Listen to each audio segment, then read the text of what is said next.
Ilmu bagaikan lautan luas yang tiada bertepi. Kita mungkin seperti orang yang sibuk menimbanya, hingga saat terakhir menjelang ajal, sebanyak apapun hasil menimbanya, semua tetaplah hanya sedikit. Bahkan, sebagian tercecer di daratan, dan sebagian lagi menguap ke udara. Buang saja ilmumu, buka pakaianmu, telanjanglah, lalu ceburkan dirimu ke dalam lautan, dan larut di dalamnya. Begitu adalah perkara yang lebih asyik. Tatkala engkau telah menjadi lautan itu sendiri, dirimu adalah rahasia Allah. Tiada yang mengetahuinya melainkan yang berilmu. Mengenali diri adalah pembukaan pada alam gaib yang tinggi. Banyak manusia yang telah buta dan tertipu dengan pandangan basyariah. Mereka tidak dapat melihat hakikat di sebalik kehidupan. Jiwa dinodai dengan cinta dunia yang berlebihan, hingga Tuhan dibelakangi, dan akibatnya hati terhijab dengan cahaya kebenaran. Tenggelamkanlah dirimu ke dalam lautan ketuhanan yang akan membawa dirimu mencapai kebahagiaan yang hakiki. Islam akan menjadi kuat apabila umatnya adalah mereka yang berjaya menundukkan hawa nafsunya. Islam akan kelihatan indah pada mukmin yang jiwanya terpancar rahasia makrifat. Hidup ini hanyalah sekejap mata, lebih cepat daripada cepatnya sekelebatan pedang. Hidup di dunia hanya untuk mampir minum saat orang melakukan perjalanan panjang. Dunia itu kecil, bahkan amat sangat kecil. Dunia bisa dimasukkan ke dalam hati seseorang bila hati orang tersebut bersih dari segala sesuatu selain Allah. Sebab di dalam diri manusia itulah tersimpan rahasia-rahasia kegaiban. Miliaran cahaya yang ada di dunia adalah gerak ilahi.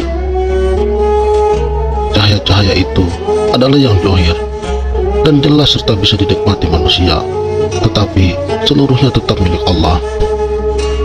Rezeki, jodoh, dan kemuliaan seseorang adalah garis-garisnya.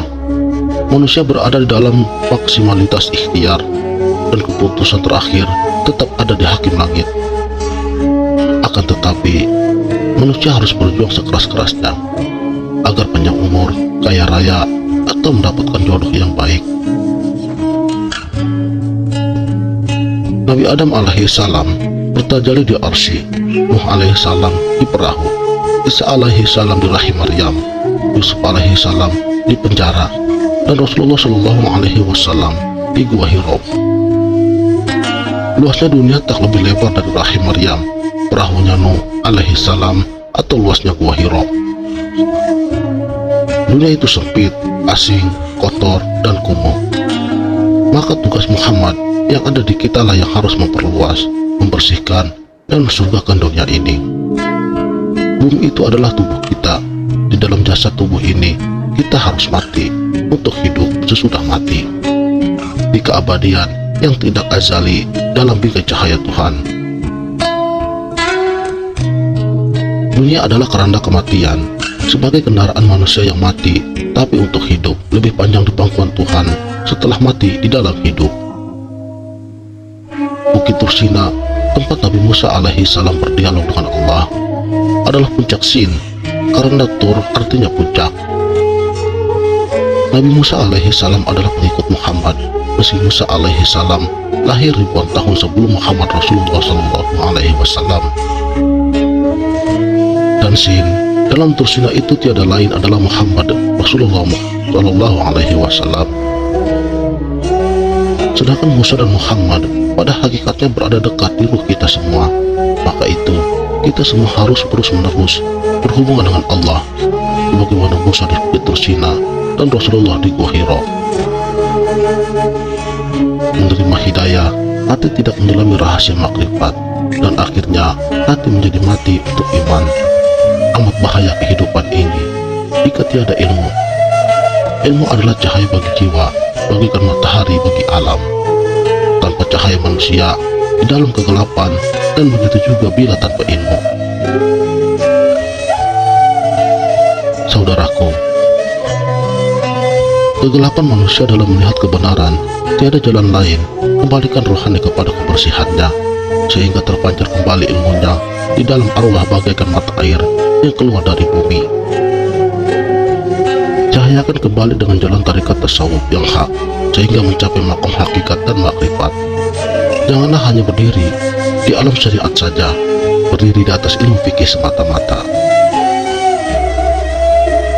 Saudaraku, hidup hanya sekedipan mata. Dunia ini sempit dan bisa dimasukkan dalam hati kita. Semua yang kita punya adalah amanah Allah. Jabatan, harta, anak, istri, dan lain-lain hanyalah fata morgana. Dan tujuan kita hidup adalah asyik di pangkuan Tuhan. Padang spiritualitas itulah yang sedang kita lewati. Kita mandi cahaya di danau spiritual. Cahaya ilahi kita salurkan ke seluruh tubuh rohani kita.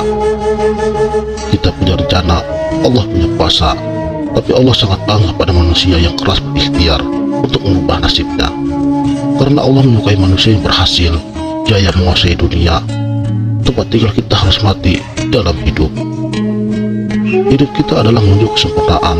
Tidaklah seseorang menjadi sempurna bila tidak mengenal dirinya dan tidak mengetahui asal-muasal kejadian awal penciptaan. Sekianlah, semoga bermanfaat.